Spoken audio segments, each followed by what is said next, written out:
Hello అండి, welcome to my channel me Suma cooking.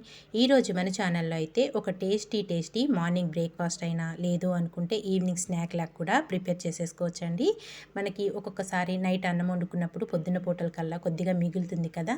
అలా మిగిలిన అన్నాన్ని మనం నిమ్మకాయ పులిహార లేదంటే టమాటా రైసు లేకపోతే ఎగ్ ఫ్రైడ్ రైసు చేసుకుంటాం కదా.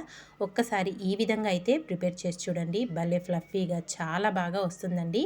మనము రైస్తో ఆమ్లెట్ అన్నమాట, చాలా అంటే చాలా బాగుంటుంది. పిల్లలైతే చాలా ఇష్టంగా తింటారు. మనకి ఇలా చేసి పెడితే అన్నం కూడా సేల్ అయిపోతుందండి. మరి ఇప్పుడు దాన్ని ఎలా ప్రిపేర్ చేసుకోవాలో వీడియోలోకి అయితే వెళ్దామా.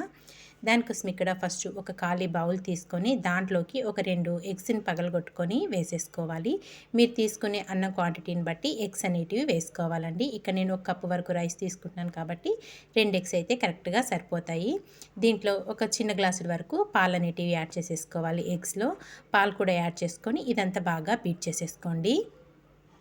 ఇదంతా ఇలా బాగా బీట్ చేసేసుకున్నాక ఇక్కడ నేనైతే 1 కప్పు వరకు రైస్ తీసుకుంటున్నాను. మనం తీసుకున్న రైస్ అనేది చక్కగా పొడి పొడిగా వచ్చే విధంగా చేసుకొని రైస్ అనేది మనం ఎగ్ మిశ్రమంలో అయితే వేసేసుకోవాలి. రైస్ మొత్తం వేసేసుకున్నాక దీంట్లోకి సన్నగా కట్ చేసుకున్న పచ్చిమిర్చి ముక్కలు వేసుకోండి. అలాగే సన్నగా కట్ చేసుకున్న టమాటా ముక్కలు, సన్నగా కట్ చేసుకున్న ఉల్లిపాయ ముక్కలు, సన్నగా కట్ చేసుకున్న కొత్తిమీర కూడా వేసేసుకోవాలి. ఉల్లిపాయ ముక్కలు కొంచెం ఎక్కువగా వేసుకోండి, టేస్ట్ అనేది చాలా బాగుంటుంది. ఒక పావు టీ స్పూన్ వరకు పసుపు, ఒక పావు టీ స్పూన్ వరకు కారం, ఇందులోనే ఒక పావు టీ స్పూన్ వరకు అల్లం వెల్లుల్లి పేస్ట్ కూడా వేసేసుకోండి. ఒక పావు టీ స్పూన్ వరకు గరం మసాలా, ఇంకొచ్చేసి రుచికి సరిపడినంత సాల్ట్ అనేది వేసేసుకోవాలి. సాల్ట్ కూడా వేసేసుకొని చక్కగా ఇదంతా బాగా మిక్స్ చేసేసుకోవాలి. మనం వేసుకున్న ఉల్లిపాయ ముక్కలు, అలాగే టమాటా, ఇంకా ఉప్పు, కారం, మసాలా ఇవన్నీ ఉన్నాయి కదా, చక్కగా ఎగ్ మిశ్రమంలో అంతా కలిసే విధంగా బాగా మిక్స్ చేసేసుకోండి. ఇంకా వాటర్ ఏమి యాడ్ చేయాల్సిన అవసరం లేదు. మనం పాలు వేసుకున్నాం కదా, టేస్ట్ కూడా చాలా బాగుంటుంది మనకి ఆమ్లెట్ అనేది. ఇదంతా ఇలా బాగా మిక్స్ చేసేసుకొని ఇంక ఇప్పుడు దీన్ని ఒక పక్కన పెట్టేసుకుందాము.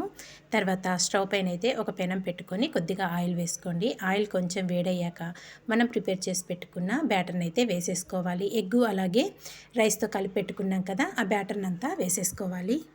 ఇదంతా ఇలా వేసేసుకున్నాక ఎక్కువగా స్ప్రెడ్ చేయకండి, లైట్గా స్ప్రెడ్ చేసేసుకోండి. మనకి చక్కగా లావుగా ఉంటేనే చాలా బాగుంటుంది మనకి ఆమ్లెట్ అనేది రైస్తో చేసుకునేది. ఇలా స్ప్రెడ్ చేసేసుకొని ఇంకా మూత పెట్టేసి చిన్న మంట మీద ఒక 3 నిమిషాలైనా కుక్ చేసుకోవాలండి. చక్కగా కుక్ అవుతుంది మనకి. చూసారు కదా, ఒక పక్క అయితే చక్కగా కుక్ అయిపోయింది. ఇంకా ఇప్పుడు దీన్ని స్లోగా అయితే ఒక ప్లేట్లోకి తీసేసుకుందామండి. మనకి ఇలా తీసుకుంటే విరిగిపోతుంది కాబట్టి ముందు ఒక ప్లేట్లోకి అయితే వేసేసుకుందాము. నేను వీడియోలో చూపిస్తున్న విధంగా తీసుకోండి. చక్కగా ఇలా తీసేసుకోవాలి. ఒక ప్లేట్లోకి వేసేసుకొని మళ్ళీ ఈ ప్లేట్ మీద ఇంకొక ప్లేట్ పెట్టుకొని రివర్స్ చేసేసుకోండి. ఇలా రివర్స్ చేసేసుకొని మళ్ళీ దీన్ని పెనం పైన వేసేసుకుందాము. రెండో వైపు కూడా చక్కగా కుక్ అవుతుంది మనకి. స్లోగా దీన్ని ఇప్పుడు పెనం మీద కూడా వేసేసుకుందాము. ఇలా వేసేసుకొని మళ్ళీ చిన్న మంట మీద మరొక 3 నిమిషాలైనా కుక్ చేసుకోండి.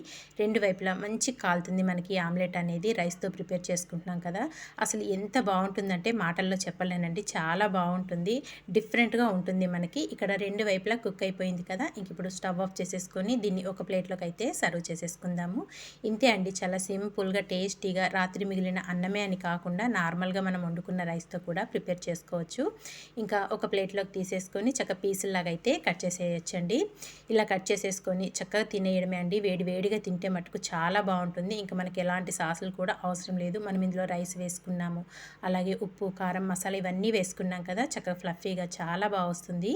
చూసారు కదా, చూస్తుంటేనే నోరు ఊరిపోతుంది కదా. మరి ఈ రెసిపీ మీకు నచ్చిందా? నచ్చితే మీరు కూడా తప్పకుండా ట్రై చేయండి. ట్రై చేశాక ఎలా వచ్చిందో కామెంట్ చేయండి friends. Thank you for watching.